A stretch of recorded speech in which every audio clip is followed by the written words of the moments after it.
పంజాబ్ పర్యటన సందర్భంగా వారి కాన్వాయ్ని అడ్డుకునేటువంటి ప్రయత్నం చేశారు. అది కూడా పాకిస్తాన్కి కేవలము 10 కిలోమీటర్ల దూరంలో. గత 6-7 సంవత్సరాలుగా దేశంలో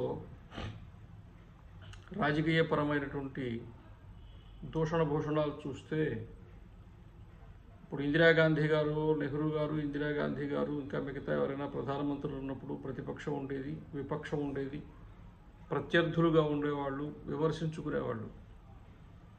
కానీ మోడీ గారు ప్రధానమంత్రి అయిన తర్వాత వచ్చినటువంటి పెద్ద పరిణామము, మార్పు ఏంటంటే భారత ప్రధానమంత్రి నరేంద్ర మోడీ చనిపోవాలా, చచ్చిపోతే బాగుండు, చావు ఎప్పుడు వస్తుంది, ఎవరు చంపేస్తారు ఈ శాపనార్థాలు పెట్టేటువంటి కార్యక్రమాలు ఎక్కువ జరుగుతున్నాయి. అందువల్ల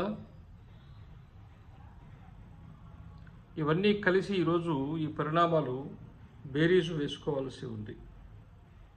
స్థానికంగా పంజాబ్లో ఉండేటువంటి ప్రభుత్వము గత 5-6 సంవత్సరాలుగా అక్కడ జరుగుతుండేటువంటి పరిణామాలు, గత 40 ఏళ్లుగా ఆ రాష్ట్రంలో ఉన్నటువంటి వాదనలు, ఉద్యమాలు, వీటన్నింటినీ పరిగణనలోకి తీసుకుని ఆలోచించినప్పుడు మన దేశంలో ఒక అస్థిరమైనటువంటి పరిస్థితిని తీసుకువచ్చేటువంటి ప్రయత్నం పని కట్టుకుని అంతర్జాతీయంగా కావచ్చు, జాతీయ స్థాయిలో కావచ్చు కొన్ని సంస్థలు, ఆలోచనలు పనిచేస్తూ ఉన్నాయటువంటిది స్పష్టమవుతున్నది మనకి. ఇటు బెంగాల్ రాష్ట్రంలో కావచ్చు, కేరళలో కావచ్చు, ఇప్పుడు పంజాబ్లో కావచ్చు, ఇక్కడంతా కూడా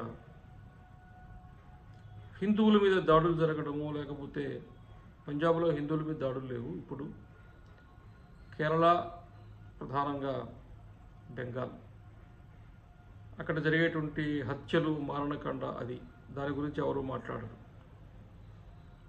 ప్రత్యేకించి మన ఎన్నికలైన తర్వాత బెంగాల్లో మహిళల మీద జరిగినటువంటి దాష్టీకం, దాని గురించి ఎవరు మాట్లాడరు.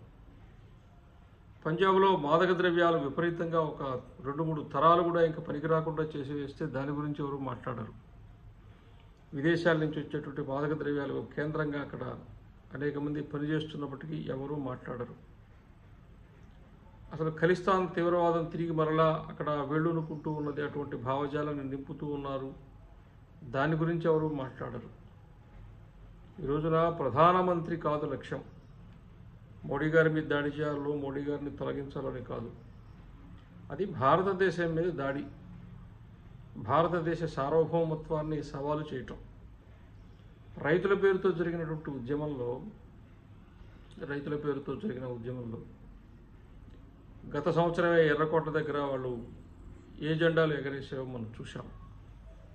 కాబట్టి ఇవన్నీ ఎందుకు జరుగుతున్నాయి, ఎవరి ప్రేరణతో జరుగుతున్నాయి, వీళ్ళందరినీ ఎవరు సమర్థిస్తూ ఉన్నారు, ఇవన్నీ కూడా ఆలోచించుకోవాల్సిన పరిస్థితులు.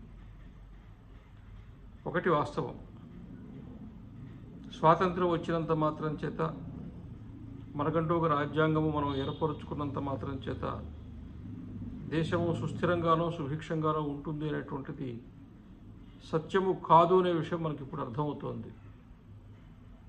మన దేశాన్ని మనం బానిసత్వంలోకి నెట్టివేయడానికి 600-700 సంవత్సరాలు, 1000 సంవత్సరాలకు పూర్వము ఎటువంటి పరిస్థితులు మన దేశంలో ఉన్నాయో, ఎటువంటి ఒకరంటే ఒకరికి పడని మనస్తత్వము, విభజన మనస్తత్వము, ఈర్ష్య, అసూయ, స్వార్థము, వ్యక్తిగతమైనటువంటి ప్రతిష్ట, వీటికి ఎక్కువ స్థానాన్ని ఇచ్చి మన దేశాన్ని విదేశీయుల చేతుల్లో ఆనాటి కొంతమంది అయితే జాతి విద్రోహులు, మీలాంటి వాళ్ళు మన జాతికి నష్టము చేశారో, నాశనం చేశారో, అట్లాంటి పాత్రధారులు, అటువంటి వేషధారులు, అటువంటి వ్యక్తిత్వాలు ఈ రోజున ఇంకా ఎక్కువగా కనపడుతూ ఉన్నాయి.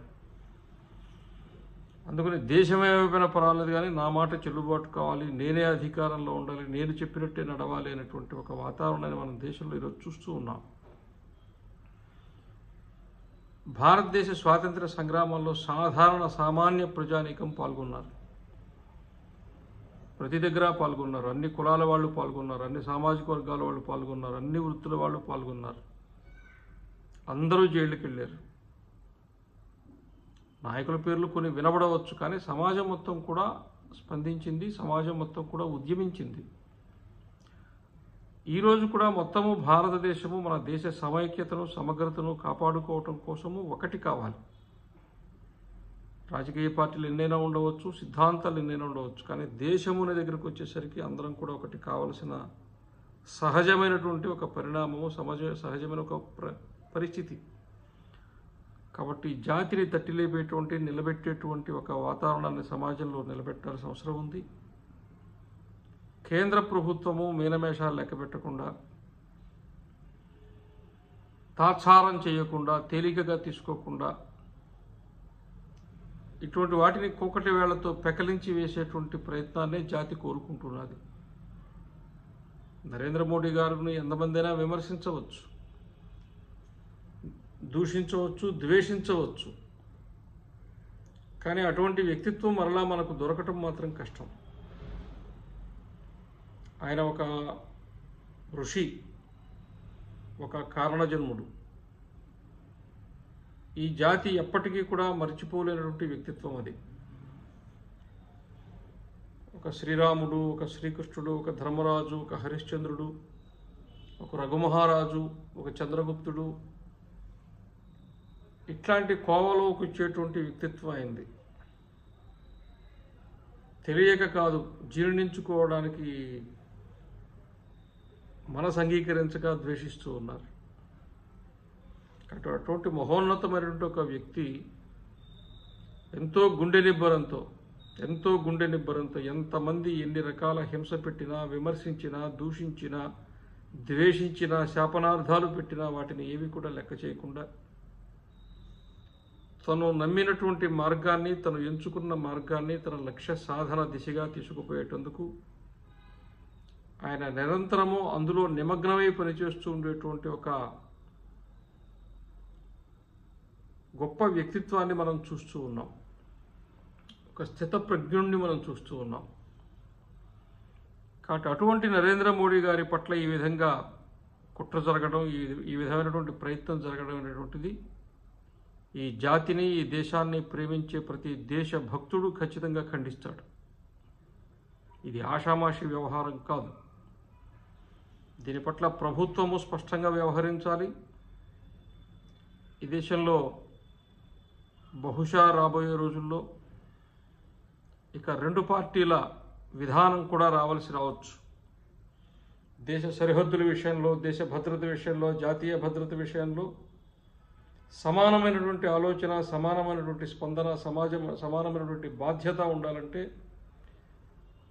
కేవలం జాతీయ పార్టీలు ఉండాలి, అవి కూడా 2 ఉండాలనేటువంటి స్థితి కూడా మనకు సమీపంలో కనపడుతూ ఉన్నది.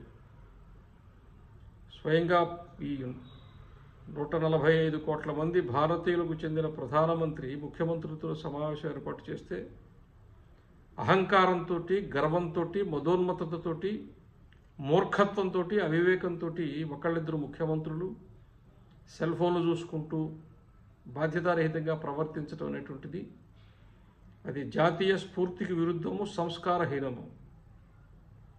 మన దేశం యొక్క ఫెడరల్ సిస్టమ్, మన దేశం యొక్క వికేంద్రీకరణ విధానానికి అది విఘాతాన్ని కలిగించేటువంటి బాధ్యతారహితమైనటువంటి ఒక వ్యవస్థను, లేకపోతే అటువంటి ఒక అలవాటును తయారు చేసేటువంటి విధానంగా కనపడుతూ ఉన్నది. కాబట్టి ఇటువంటి ఒక మూర్ఖత్వము, ఇటువంటి విద్వేషము, ఇటువంటి ఒక అహంకారము తలెత్తకుండా లక్షలాది మంది త్యాగధనుల కారణంగా సాధించుకున్నటువంటి స్వాతంత్ర్యాన్ని, ఈ దేశాన్ని నిలబెట్టుకోవటం కొరకు సమాజహితము, దేశహితము, దేశ భద్రతను దృష్టిలో పెట్టుకుని కేవలము 2 రాజకీయ పార్టీలు మొత్తం భారతదేశంలో ఉండే పద్ధతిలో అందరూ ఆలోచిస్తే బాగుంటుందని చెప్పి అభిప్రాయపడవలసి వస్తున్నది. మోడీ గారు లాంటి వ్యక్తి ఈ దేశానికి ప్రధానిగా ఉండటం ఈ జాతి చేసుకున్నటువంటి పుణ్యం. అటువంటి మహాత్ముడిని విమర్శించటము, ద్వేషించటము పాపం. అకారణంగా విమర్శించటం, అకారణంగా దూషించటం, అకారణంగా ద్వేషించటం రాజకీయాల్లో ఖచ్చితంగా విమర్శించవచ్చు, కానీ ద్వేషించటం నాశనమైపోవాలని, చనిపోవాలని ఇలాంటి భావాలు, ఇటువంటి ఆలోచనలు ఎవరికైతే ఉంటాయో అవి వాళ్ళనే తినేస్తాయి, వాళ్ళనే మింగేస్తాయి. కాబట్టి అట్లాంటి వాతావరణంలో ఈ రోజున మన ప్రధానమంత్రి గారు పనిచేస్తూ ఉన్నారు. జాతీయ భావాలు కలిగిన, దేశ స్వేచ్ఛా స్వాతంత్ర్యాల విలువ తెలిసిన, దేశ స్వాతంత్ర్య పోరాట చరిత్రను చదువుకున్న దేశభక్తులందరూ కూడా బాధ్యతాయుతంగా మెలుగుతూ మన దేశ సార్వభౌమత్వాన్ని కాపాడుకోవాలని చెప్పి పిలుపునిస్తున్నాం. భారత్ మాతాకి జై.